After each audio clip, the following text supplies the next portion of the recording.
Bonjour à vous tous. D'abord, je vous remercie sincèrement pour cette invitation à m'exprimer devant vous cet après-midi. Pour ne rien vous cacher, j'étais persuadée que j'allais devoir annuler ma venue aujourd'hui parmi vous. Ça ne me semblait pas du tout réaliste d'être là. Comme vous vous en doutez, la situation au Proche-Orient m'a forcé ces derniers jours à annuler la plupart de mes engagements et en tout cas à bouleverser tant et tant d'événements prévus de longue date. Et pourtant, il m'est soudain apparu que je devais être là aujourd'hui, être là tout de même et malgré tout pour parler et pour rencontrer. Peut-être parce que précisément, nous avons avec nous aujourd'hui des gens qui tentent de modeler, mieux que d'autres, une idée qui doit plus que jamais nous être sacrée, la possibilité de trouver malgré tout un chemin de dialogue, de croire encore à la rencontre, même quand l'autre ne parle pas une langue qui nous est nécessairement audible, quand on peine à voir peut-être ce qu'on partage, le devoir de croire encore qu'il sera possible de se mettre en chemin vers l'autre avec un grand A, celui dont il nous semble un temps que tout nous sépare. Les Indiens venus jusqu'à nous, je crois, nous mettent en garde contre la menace qui pèse sur la planète, cette terre que nous avons tous en partage, où que nous nous tenions dans le rapport de force et le partage des lignes idéologiques, historiques ou géographiques d'un côté ou de l'autre d'un champ de bataille. Si j'avais le cœur à faire de l'humour, et pardon pour cet humour très très noir et cynique, je dirais que d'une certaine manière, au moment où tant de gens nous disent qu'il n'y a aucune solution au conflit israélo-palestinien, le diagnostic indien nous rappelle qu'il y en a une très simple, qui consiste à dire que quand la planète sera détruite, alors il n'y aura vraiment plus aucun problème au Proche-Orient, que tout serait résolu. Pardon pour cette blague de très mauvais goût, mais je crois qu'elle nous aide à mettre en perspective les enjeux de notre avenir commun, ou qui sont tout simplement des enjeux, je crois, de survie et d'humanité partagée, c'est-à-dire des enjeux d'écoute de l'autre, sans renoncer à des exigences morales. J'ai l'impression parfois de tenir une langue peut-être un peu niaise ou naïve en disant ça, et pourtant je crois qu'il nous faut tenir ce langage ensemble dans nos univers culturels respectifs.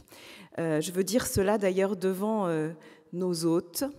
Vous avez remarqué à quel point en français ce mot « hôte » est extraordinaire. D'une façon paradoxale, il désigne à la fois celui qui invite et celui qui est invité, celui qui accueille et celui qui est accueilli, comme si en réalité, celui qui ouvrait sa porte était toujours simultanément celui qui est en terre étrangère. Le monde lui devient un peu inconnu, même quand il est à la maison et qu'il n'a pas bougé d'un centimètre, simplement par la présence de quelqu'un d'autre. Toute rencontre avec un autre à qui on ouvre la porte de sa maison est la promesse de percevoir notre environnement différemment, de percevoir quelque chose qu'on n'avait pas vu avant, ou d'entendre des voix, parfois même les nôtres, qu'on ne comprenait pas avant d'avoir fait cette rencontre avec un autre récit. Et puisque j'ai quelques minutes pour m'adresser à vous, c'est de cela dont j'aimerais vous parler. On pense parfois que dans notre monde occidental, que les Indiens appellent, je crois, celui des petits frères, la seule emphase est mise sur la technique, la technologie, la conquête, la force et la maîtrise des moyens. D'une certaine manière, c'est pas faux. Nos sociétés occidentales se sont largement développées sur une philosophie de la maîtrise, de la conquête humaine sur la nature. Mais on aurait tort de croire que d'autres voies et d'autres chemins ne pourraient pas se faire entendre ici ou s'emprunter. Et je voudrais illustrer mon propos maintenant avec une toute petite leçon biblique qui ne s'adresse absolument pas aux croyants ou simplement aux enfants des religions monothéistes, mais à tous ceux qui sont d'une manière ou d'une autre nourris par nos récits.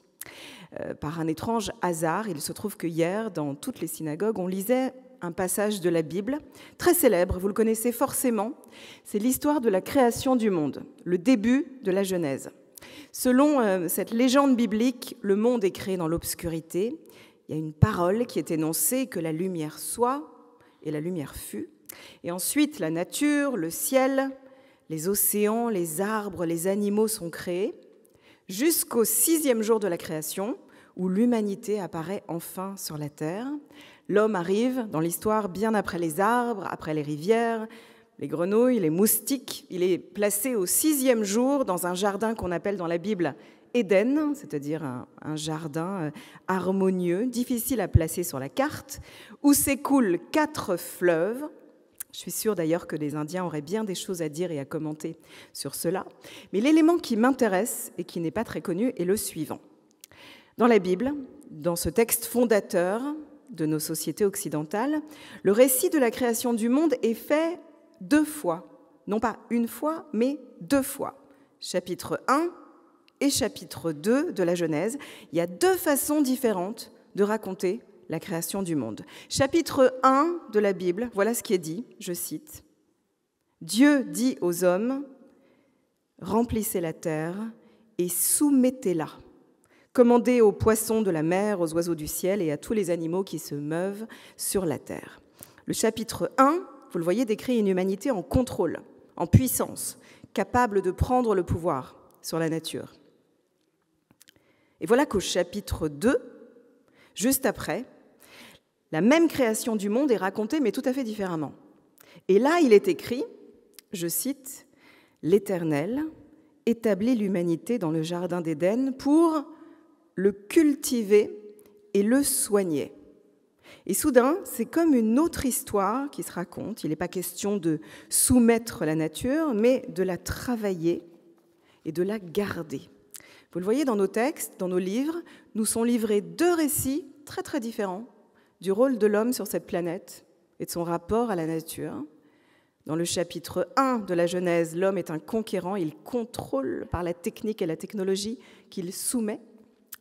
Et dans le chapitre 2, l'homme est soudain dans un tout autre rôle, il est un jardinier, un gardien, le sens même du mot « garden » en anglais, cultiver, garder, protéger. Souvent, et particulièrement face à la menace environnementale, je me dis que nous avons excellé à écouter le chapitre 1 de la Genèse par nos conquêtes et nos sciences, et nos pouvoirs et nos techniques, mais qu'il est un récit entier que nous avons passé sous silence. Et cet autre texte, cette autre façon de raconter l'histoire de nos origines et l'histoire de notre mission sur Terre a été comme éclipsée, étouffée, ou peut-être assassinée par la toute-puissance d'un premier narratif. Et je crois que ce chapitre 2 de la Genèse hurle aujourd'hui à nos oreilles, à moins qu'il murmure simplement un message à nos oreilles par la voix et la langue de nos hôtes. Voilà ce que je voulais vous dire aujourd'hui. La force d'un hôte, c'est qu'en te rendant visite, il te fait entendre un langage, une expérience et une étrangeté, mais sa puissance tient aussi à ce qu'il te fait te découvrir à toi-même et non simplement le découvrir. En te rendant visite, la façon dont il peut t'aider à retrouver le chemin de ton propre héritage et pas simplement à découvrir le sien. Alors voilà, je voudrais dire ma gratitude en cet instant à ces visiteurs, à ceux qui leur ouvrent la porte. Je les remercie à titre personnel de m'avoir permis cette semaine, au cœur du chaos qui nous entoure et qui enveloppe nos cœurs et nos âmes et nos esprits, de tant de noirceur, de penser un peu autrement, de réfléchir à la grandeur de l'homme, de l'humanité qui se doit de garder son jardin et de garder son prochain, dénoncer la barbarie où qu'elle se trouve et combattre ceux qui déshumanisent l'autre et l'assassinent aveuglément. Puissions-nous mener ces combats en préservant notre pleine humanité, c'est-à-dire pas comme des guerriers, mais comme des jardiniers. Merci à vous.